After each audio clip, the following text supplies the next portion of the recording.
విశాఖలో drugs పట్టుబడడంపై TDP చేసిన ఆరోపణలపై వైసీపీ స్ట్రాంగ్ కౌంటర్ ఇచ్చింది. ప్రభుత్వ సలహాదారు సజ్జల, మంత్రి కాకాని గోవర్ధన్, ఎమ్మెల్యే పేర్ని నాని సెటైర్లు వేశారు.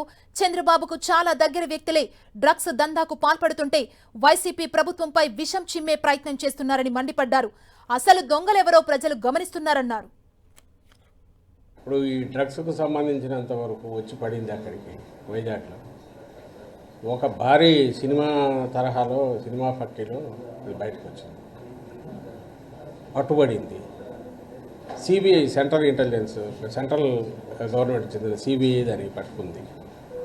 ఓ పక్క అది జరుగుతుంటే అసలు వీళ్ళు పెట్టి వాళ్ళు చేస్తున్న ఆరోపణలు పైత్యం ఎక్కడికి పోతుందంటే, సరే సోషల్ మీడియాలో ఎవడో కింద లేయర్లలో ఉండేవాళ్ళు ఏదో చేస్తే ఉంటే పార్టీ అధ్యక్షుడు, ఆ పార్టీ వాళ్ళు పెట్టుకున్న జాతీయ ప్రధాన కార్యదర్శి అతని కొడుకు లోకేష్, వాళ్ళు కూడా ట్వీట్లు పెట్టడం. అసలు చంద్రబాబు నాయుడు ఆయన ముఖ్యమంత్రిగా పనిచేశాడు రాష్ట్రానికి, ఇంతకుముందు చేశాడు. ఈ రాష్ట్రానికి మళ్ళీ కావాలని పగటికెళ్ళాలని అంటున్నాడు. అతని కొడుకు ఫ్యూచర్లో ఎప్పుడన్నా అయిపోతానేమో అని అతను పగటికెళ్ళాలని అంటున్నాడు.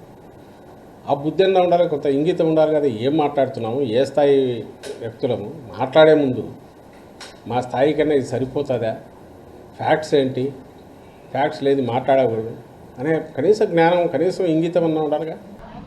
విదేశాల నుంచి డ్రగ్స్ అందుకున్న వాళ్ళు ఎవరయ్యా అంటే అడ్రస్లని చూస్తే అంతా మనోళ్లే, అంతా బీరకాయ పీసే, అంతా చుట్టరకాలే. మరిదికి చుట్టం, వదినికి చుట్టం, వ్యాపారాలు, భాగస్వామ్యం, వాటాలు అంతా వీళ్లే. విషం మాత్రం జగన్మోహన్ రెడ్డి గారి మీద. పొలాల్లో రావి చెట్టుకి, తాడి చెట్టుకి కూడా వయసు వచ్చేది, కానీ ఎంతో కొంత జనానికి పనికి వచ్చే పనులు చేస్తూ ఉంటాయి. కానీ ఈయన అనుభవం, ఈయన వయస్సు ఎవరికి ఉపయోగం? ఈ డ్రగ్స్కి ఎవరికి మన చుట్టాలు తెచ్చుకోవటం ఏంటి, మన బీరకాయ పీసు తెచ్చుకోవటం ఏంటి, మన వదిన గారి చుట్టాలు ఉండటం ఏంటి, వదిన గారి ఇంట్లో పిల్లలు ఉండటం ఏంటి? ఇక అదృష్టం ఏంటంటే ఒక్కడి పేరు చివరి రెడ్డి లేదు, బతికిపోయాం. ఎవడన్నా దురదృష్టవశాత్తు ఒక రెడ్డో లేకపోతే ఆడేమన్నా కాపోడో ఏంటి పేరుందా అని జగన్మోహన్ రెడ్డి అవుట్ మొత్తం.